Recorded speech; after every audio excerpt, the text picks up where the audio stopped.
Welcome to GK GS with Manish sir. आज का हमारा टॉपिक है नोबेल पुरस्कार। नोबेल पुरस्कार से जो भी आपके एग्जाम में महत्वपूर्ण प्रश्न बनेंगे वो सारे हम इस वीडियो में डिस्कस करेंगे। अब यहाँ से इम्पोर्टेंट ये है कि यह टॉपिक इम्पोर्टेंट है क्यों, क्योंकि इस नोबेल पुरस्कार की घोषणा कर दी गई है 2022 वाली, इसीलिए यह टॉपिक हमारा बहुत ही महत्वपूर्ण है एग्जाम के दृष्टिकोण से। तो आइए शुरू करते हैं आज का टॉपिक, नोबेल पुरस्कार। नोबेल पुरस्कार को स्वीडिश वैज्ञानिक अल्फ्रेड नोबेल की याद में 1901 से दिया जा रहा है। अब अल्फ्रेड नोबेल का जन्म 21 अक्टूबर 1833 में स्वीडन के स्टॉकहोम शहर में हुआ था तथा इनकी मृत्यु 10 दिसंबर 1896 को हुई थी। कब हुई थी? तो 10 दिसंबर 1896 को इनकी मृत्यु हो गई थी। तो यहाँ से प्रश्न क्या बनते हैं कि नोबेल पुरस्कार की शुरुआत कब हुई थी? 1901 में हुई थी। यह किसकी याद में दिया जाता है? तो यह अल्फ्रेड नोबेल की याद में दिया जाता है।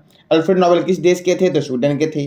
ठीक है, देखो 9 वर्ष की उम्र में यह अपने परिवार के साथ रूस चले गए थे। कहाँ चले गए थे? रूस। इन्होंने 1867 में डायनामाइट की खोज की थी। किसकी? तो इन्होंने 1867 में डायनामाइट की खोज की थी। स्वीडन के लोगों को 1896 में इनकी मृत्यु के बाद इस पुरस्कार के बारे में पता चला।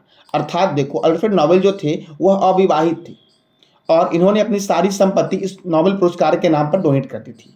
और जब इनकी वसीयत पढ़ी गई तो वहाँ के लोगों को इस पुरस्कार के बारे में पता चला और यह पुरस्कार 1901 से देना प्रारंभ किया गया। इस पुरस्कार की राशि जो आपकी है वो है 7 मिलियन स्वीडिश क्रोनर। नोबेल पुरस्कार 6 क्षेत्रों में दिया जाता है। कितने क्षेत्र में? तो 6 क्षेत्रों में यह पुरस्कार दिया जाता है। मेडिसिन के क्षेत्र में, फिजिक्स के क्षेत्र में, केमिस्ट्री के क्षेत्र में, पीस के क्षेत्र में, लिटरेचर के क्षेत्र में और इकोनॉमिक्स के क्षेत्र में। फिर से रिपीट कर दे रहा हूं मैं, चिकित्सा के क्षेत्र में, भौतिक के क्षेत्र में, रसायन के क्षेत्र में, शांति के क्षेत्र में, साहित्य के क्षेत्र में और अर्थशास्त्र के क्षेत्र में यह पुरस्कार दिया जाता है। देखो, इकोनॉमिक्स से एक प्रश्न बनता है आपका कि अर्थशास्त्र जो आपका है, अर्थशास्त्र के लिए नोबेल पुरस्कार स्वीडिश रिस्क बैंक और स्वीडिश बैंक द्वारा अपनी 300वीं वर्षगांठ के उपलक्ष्य में 1967 में आरंभ किया गया था। अर्थशास्त्र का नोबेल पहली बार 1969 में प्रदान किया गया था। अर्थात अर्थशास्त्र का नोबेल कब शुरू किया गया? तो 1969 में अर्थशास्त्र का नोबेल पुरस्कार शुरू किया गया था। अर्थशास्त्र को नोबेल स्मृति पुरस्कार के नाम से भी जानते हैं। किस नाम से जानते हैं? तो नोबेल स्मृति पुरस्कार के नाम से अर्थशास्त्र को जानते हैं। और शांति के लिए दिया जाने वाला नोबेल पुरस्कार ओस्लो, जबकि बाकी सभी पुरस्कार स्टॉकहोम में दिए जाते हैं। यानी कि नोबेल पुरस्कार 6 क्षेत्रों में दिए जाते हैं। 6 क्षेत्रों में एक शांति जो आपका है, शांति वाला कौन देता है? तो ओस्लो। ठीक है, और बाकी जो आपके बच गए 5, ये 5 कौन देता है? तो 5 स्टॉकहोम में मिलता है। ठीक है, तो देखो यहाँ से आपके क्या क्या प्रश्न बनते हैं। तो नोबेल पुरस्कार की शुरुआत कब हुई? 1901 में हुई। यह किनकी याद में दिया जाता है? तो अल्फ्रेड नोबेल की याद में दिया जाता है। अल्फ्रेड नोबेल ने डायनामाइट की खोज की थी। और नोबेल पुरस्कार 6 क्षेत्रों में दिया जाता है। लास्ट वाला जो अर्थशास्त्र आपका है ये 1969 में जोड़ा गया।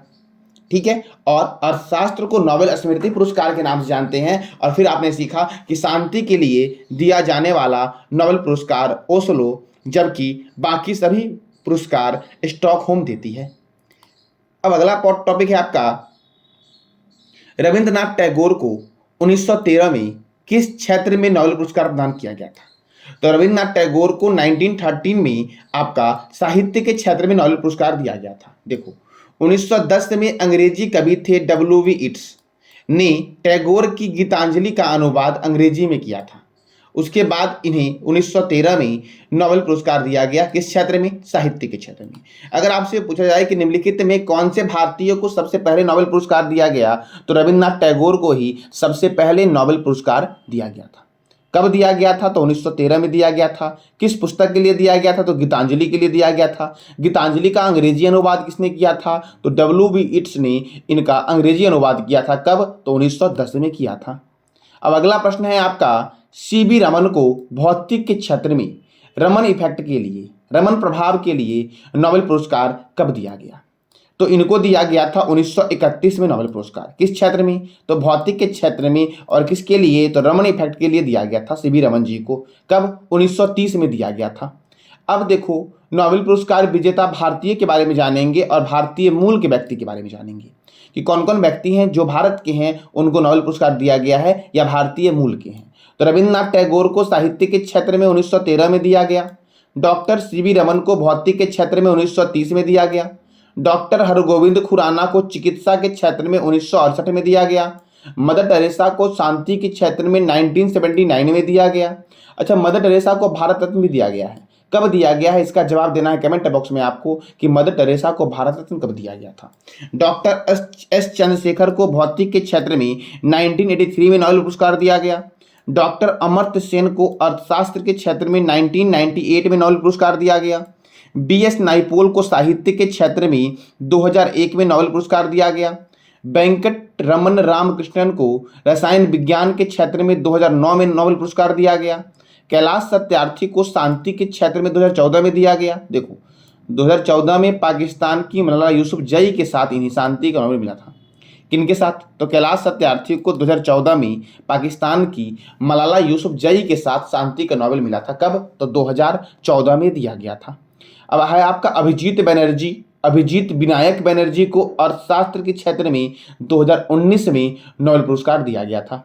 इनका जन्म 1961 में मुंबई में हुआ था। इन्होंने एक पुस्तक लिखा था जिसका नाम था experimental approach to elevating global property. इस पुस्तक के लिए इनको दिया गया था नोबेल पुरस्कार आपका। इन्होंने इस अर्थशास्त्र के मैटर पे बहुत सारी बातें इस पुस्तक में लिखी थी। इनके लिए इनको 2019 में अर्थशास्त्र के क्षेत्र में अभिजीत विनायक बनर्जी को नोबेल पुरस्कार दिया गया था।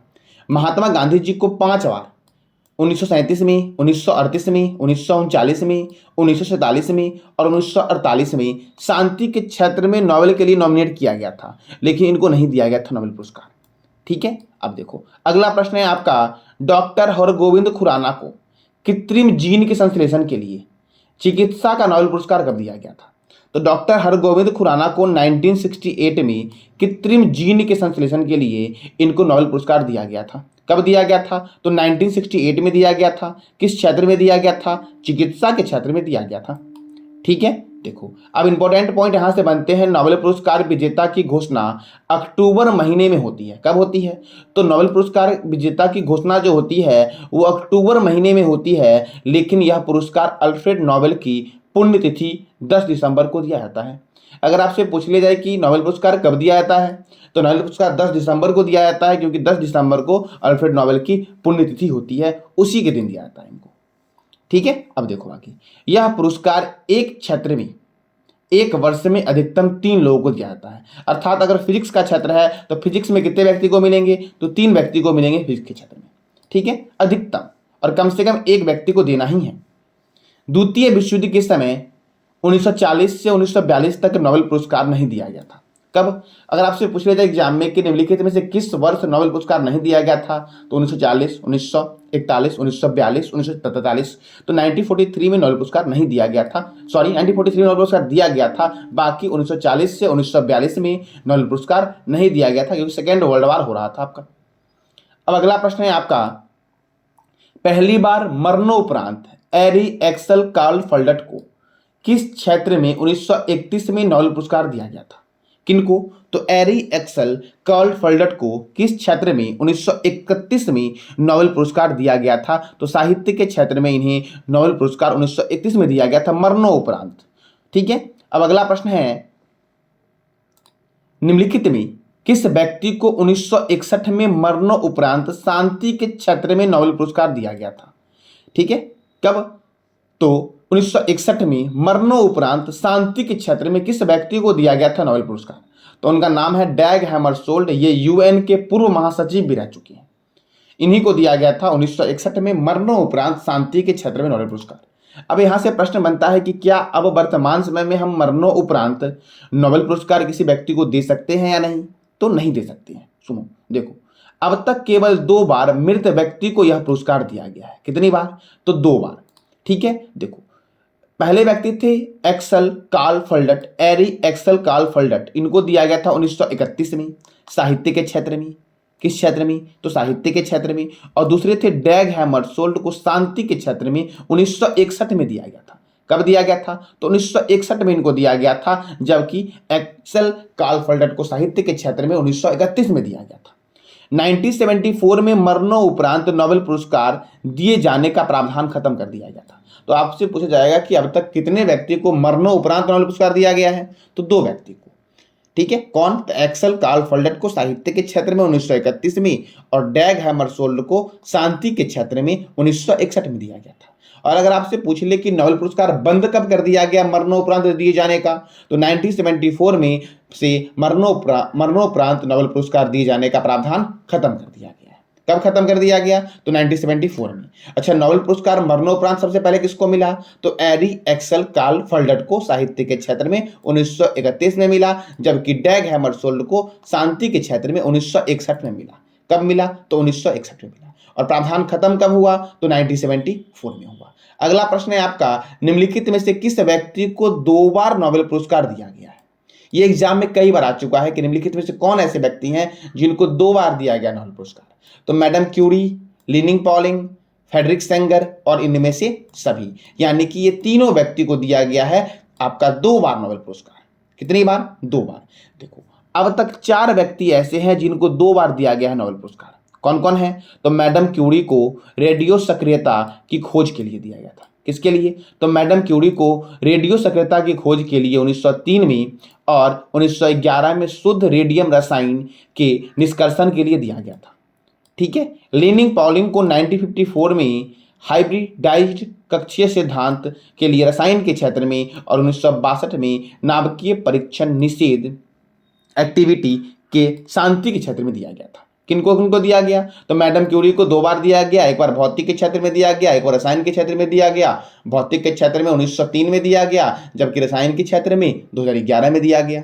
लिनिंग पॉलिंग को भी 2 बार दिया गया, एक बार रसायन के क्षेत्र में दिया गया 1954 में और एक बार शांति के क्षेत्र में दिया गया 1962 में। किनको? तो लिनिंग पॉलिंग को। अब 2 व्यक्ति कौन बचे?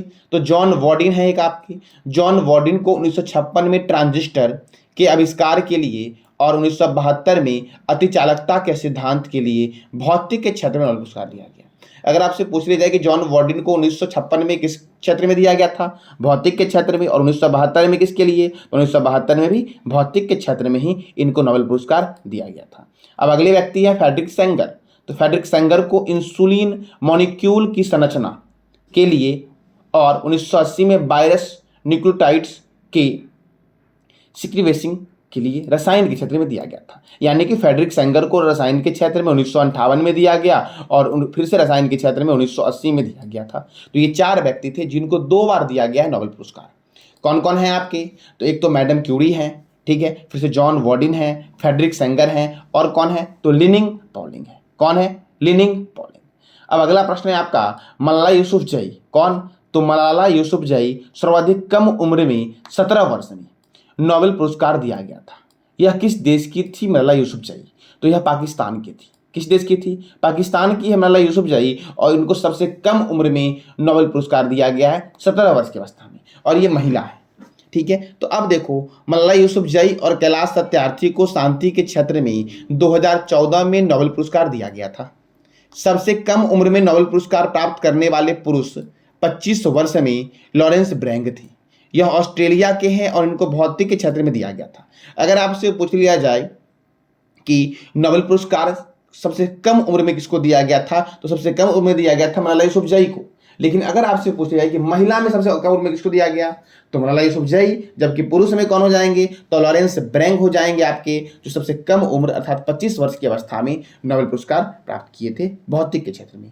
और मलाला यूसुफजई किसमें? तो शांति के क्षेत्र में। देखो, सर्वाधिक उम्र में नोबेल पुरस्कार विजेता जॉन गुडनफ हैं। ये यूएसए के हैं और इनको 97 वर्ष की अवस्था में केमिस्ट्री के क्षेत्र में 2019 में दिया गया था नोबेल पुरस्कार। कब दिया गया था? तो 2019 में इनको केमिस्ट्री के क्षेत्र में 97 वर्ष की अवस्था में इनको दिया गया था नोबेल पुरस्कार। अब अगला प्रश्न है आपका, हाल ही में किसे 2022 का साहित्य के क्षेत्र में नोबेल पुरस्कार दिया गया? क्या क्वेश्चन है आपका? तो हाल ही में किसे 2022 का साहित्य के क्षेत्र में नोबेल पुरस्कार दिया गया? तो ये व्यक्ति हैं जिनका नाम है एनी एनकॉस। कौन है? एनी एनकॉस को साहित्य के क्षेत्र में 2022 का नोबेल पुरस्कार दिया गया और यह फ्रांस की है और एनी ने अपनी लेखनी के जरिए साहसी, क्लिनिकल, एक्यूट पर कई लेख लिखे हैं। इन कारण से ही एनी एस्कॉन को किस क्षेत्र में दिया गया? तो एनी एस्कॉन को दिया गया साहित्य के क्षेत्र में नोबेल पुरस्कार 2022 का। अब अगला प्रश्न है आपका, हाल ही में 2022 का शांति के क्षेत्र में नोबेल पुरस्कार किसे दिया गया? तो 2022 का शांति के क्षेत्र में नोबेल पुरस्कार दो चीजों को दिया गया है। एक तो व्यक्ति है, एक संस्था है। एक व्यक्ति का नाम है एलएस वॉल्योत्स्की और दूसरे हैं CCL। ठीक है, कौन है? तो एक है एलन वॉल्योत्स्की और दूसरे हैं CCL, यानी कि ए और बी दोनों को शांति के लिए 2022 का नोबेल पुरस्कार दिया गया। यह क्या है, कैसे है, सब आगे देखेंगे आपका। ठीक है, अब अगला प्रश्न आपका है, हाल ही में किसने रसायन विज्ञान के क्षेत्र में नोबेल पुरस्कार जीता है? तो उनका नाम है, उपयुक्त सभी ने रसायन विज्ञान के क्षेत्र में नोबेल पुरस्कार जीता है। पहले हैं कैरोलिन बटोरजी, दूसरे हैं मोडर्न मेंडल और तीसरे हैं बैरी शॉर्पलेस। ये तीनों को दिया गया है रसायन विज्ञान के क्षेत्र में नोबेल पुरस्कार। देखो योगदान क्या था? तो अणुओं के टूटने पर उनके कामों के लिए दिया गया है, जिसे क्लिक केमिस्ट्री के रूप में जानते हैं, यानी कि इनको क्लिक केमिस्ट्री के लिए नोबेल पुरस्कार दिया गया है। देखो इसके काम का उपयोग कोशिकाओं का पता लगाने और जैविक प्रतिक्रियाओं की निगरानी करने के लिए किया जा सकता है और इसका कैंसर उपचार की दवाओं में भी प्रयोग किया जा सकता है। अब अगला प्रश्न है आपका, हाल ही में किसे भौतिक का नोबेल पुरस्कार देने की घोषणा की गई है 2022 का? तो भौतिक का नोबेल पुरस्कार उपयुक्त में सभी, यानी कि एलन एक्सपेक्ट, जॉन एफ क्लॉसर और एंटेनो जिग्लिगर, ये तीनों को दिया गया है भौतिक के क्षेत्र में नोबेल पुरस्कार 2022 का। ठीक है, देखो नाम थोड़ा डिफिकल्ट है, बार बार पढ़ोगे तो खुद ब खुद आसान हो जाएगा। अगर इग्नोर करोगे तो बहुत पीछे रह जाओगे, एग्जाम में 1 नंबर कमना यानी कि सिलेक्शन से भागना हो जाएगा।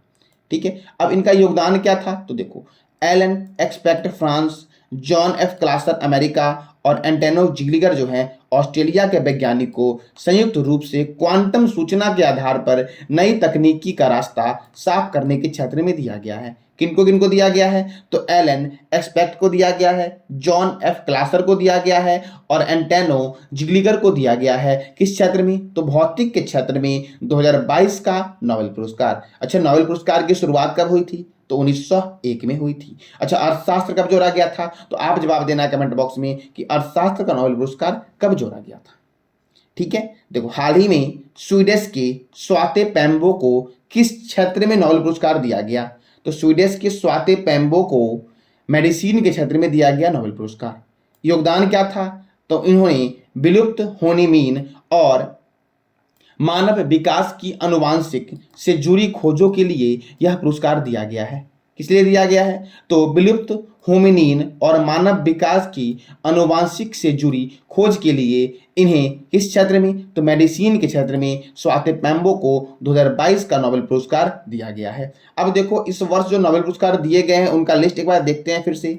भौतिक के क्षेत्र में किसको दिया गया? तो एलन एस्पेक्ट फ्रांस के थे, जॉन एफ क्लासर अमेरिका के थे और एंटेनो जिग्लिगर ऑस्ट्रेलिया के थे, इनको दिया गया। योगदान क्या था? तो क्वांटम सूचना के आधार पर नई तकनीकी का रास्ता साफ करने के लिए दिया गया।